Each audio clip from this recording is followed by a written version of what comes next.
Assalamualaikum warahmatullahi wabarakatuh.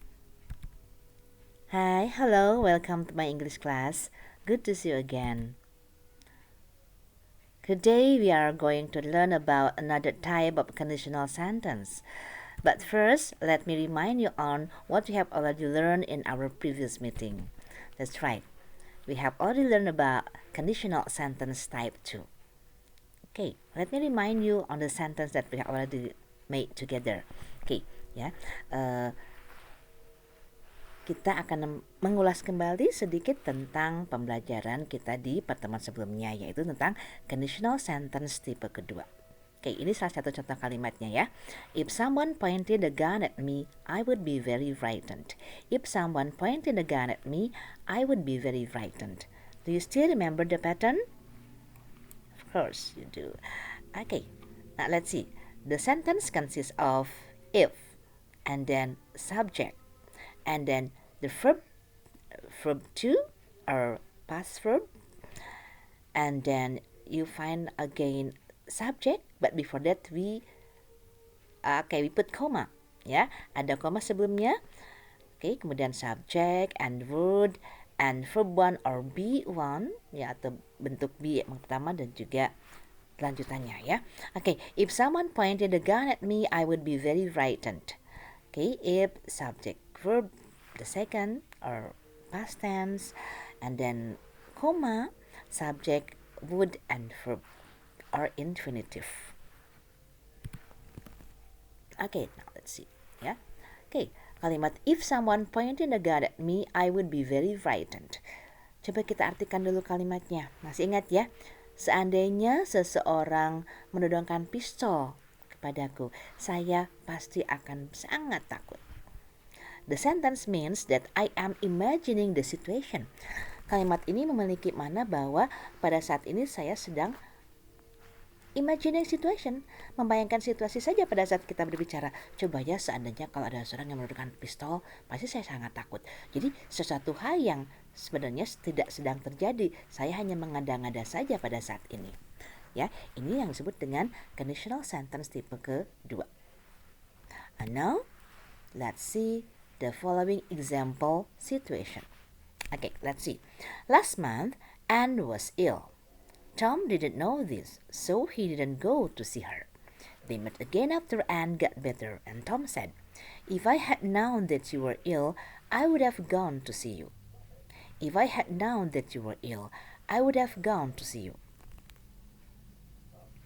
Perhatikan ya kata kerjanya.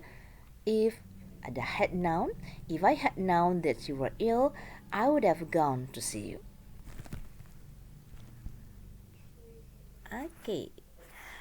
Kita lihat lagi kalimatnya ya. If I had known that you were ill, I would have gone to see you. The sentence means that Tom didn't know that Anne was ill, so he didn't go to see her. In this situation, we use the past perfect. Let's see. Which one is past perfect? Had known is the past perfect.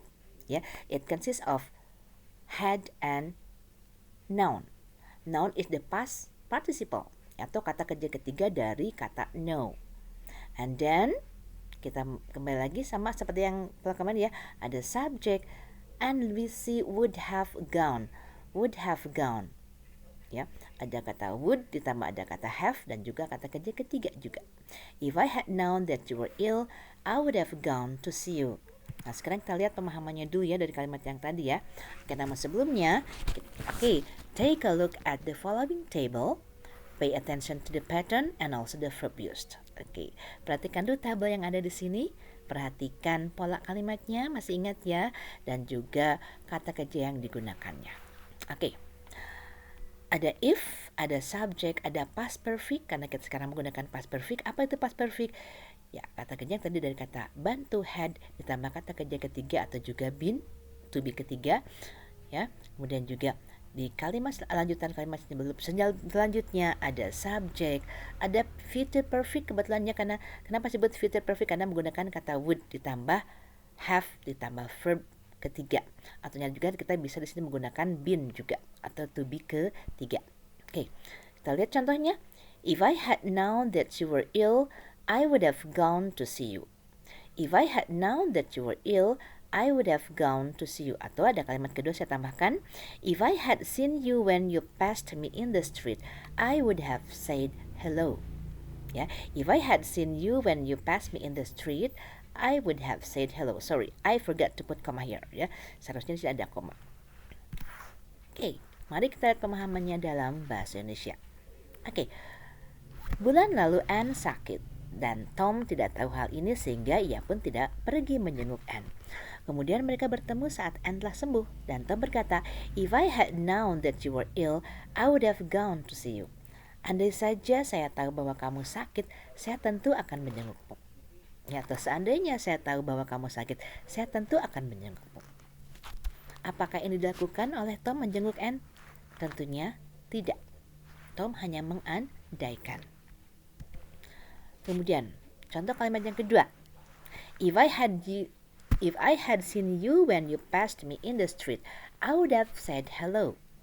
Ya, coba sebelum pemahaman, kita lihat ada pertanyaan dulu ya. Did I see you when you passed me in the street? No, tidak ya. Why didn't I say hello? Dan itu kan menjadi alasan kenapa saya tidak berkata hello. Ya karena saya tidak melihat kamu ketika menyiap mobil saya di jalan. So, if I had seen you when you passed me in the street, I would have said hello. Memiliki arti seperti ini. Seandainya saya melihat kamu ketika menyiap mobil saya di jalan waktu itu, saya tentu akan berkata hello atau menyapa ya. Ya. Oke, jadi ini maksudnya. Jadi bagaimana ini coba maknanya? Bisa nggak kalian pahami? Seandainya saya tahu bahwa kamu sakit, saya tentu sudah menjenguk kamu. Artinya saya tidak tahu bahwa kamu itu sakit. Itu kata Tom kepada Anne ya. Atau juga ini, seandainya saya melihat kamu ketika menyiap mobil saya di jalan waktu itu, saya tentu akan berkata hello. Artinya akan menyapa gitu kan. Oke. Ya. Nah, if I had known that you were ill, I would have gone to see you. Atau if I had seen you when you passed me in the street, I would have said hello merupakan kalimat conditional tipe 3. Nah, ya, dari tadi yang sudah kita pahami bersama, sudah kita artikan kalimatnya. Apa sih yang dapat kalian simpulkan dari kalimat ini? Iya, jenis kalimat seperti ini digunakan untuk menyatakan pengandaian terhadap sesuatu hal atau peristiwa yang tidak terjadi di suatu saat di masa lampau. Ya, atau mungkin juga sebaliknya. Ya, artinya suatu hal terjadi di masa yang lampau, kemudian kita mengandaikan. Ya kayak tadi kan, ketika Anne sakit dan Tom tidak tahu, Anne tidak dijenguk oleh Tom atau Tom tidak menjenguk Anne. Kemudian Tom mengandaikan seandainya saya tahu bahwa kamu sakit, saya akan pergi menjenguk kamu. Jadi kita membayangkan hal yang terjadi di waktu yang lampau yang tidak bisa kita lakukan. Oke, ini maksudnya ya. Oke, let's see. Nah, sekarang untuk posisi kalimat bisa kita rubah. Kita bisa mengawali kalimat dengan if, atau juga kita bisa menyimpan if-nya di tengah-tengah kalimat. Oke, yang tadi, if I had known that you were ill, I would have gone to see you. Bisa kita rubah posisinya menjadi I would have gone to see you if I had known that you were ill. Dengan catatan tidak ada lagi tanda koma. Ya, karena if-nya ada di tengah-tengah. Bila kita simpan if di depan nanti ada koma. Ya. Oke, if I had seen you when you passed me in the street, I would have said hello. Kita akan rubah posisinya menjadi I would have said hello if I had seen you when you passed me in the street. Oke. Ya. Nah, sekarang ada contoh lain dari kalimat conditional sentence tipe ketiga ini ya. We would have gone out if the weather hadn't been so bad. We would have gone out if the weather hadn't been so bad. Kira-kira apa sih kenyataannya? Atau malah kalimat ini mungkin lebih bagus kalau kita katakan dengan we could have gone out if the weather hadn't been so bad. Hey, did we go out? Apakah kita pergi jalan-jalan keluar? Tidak. Kenapa? Karena cuacanya tidak begitu baik. Ya, we would have gone out if the weather hadn't been so bad. Kenyataannya, the weather was so bad. The weather was so bad. Ya, sehingga we could not go out. Kita pun tidak bisa pergi keluar untuk jalan-jalan karena udaranya atau cuacanya tidak begitu bagus atau ya cuacanya buruk. Okay, now untuk mengukur kemampuan kalian, let's have an exercise. Ya, apakah kalian sudah paham atau tidak? Nanti kalian jawab di dalam komen YouTube ini ya. Okay, you are asked to put the verb into the correct form. Okay, and don't forget to write your answer in the comment. And should you have any question, please feel free to ask me. Okay, good luck and see you. Wassalamualaikum warahmatullahi wabarakatuh. Bye-bye.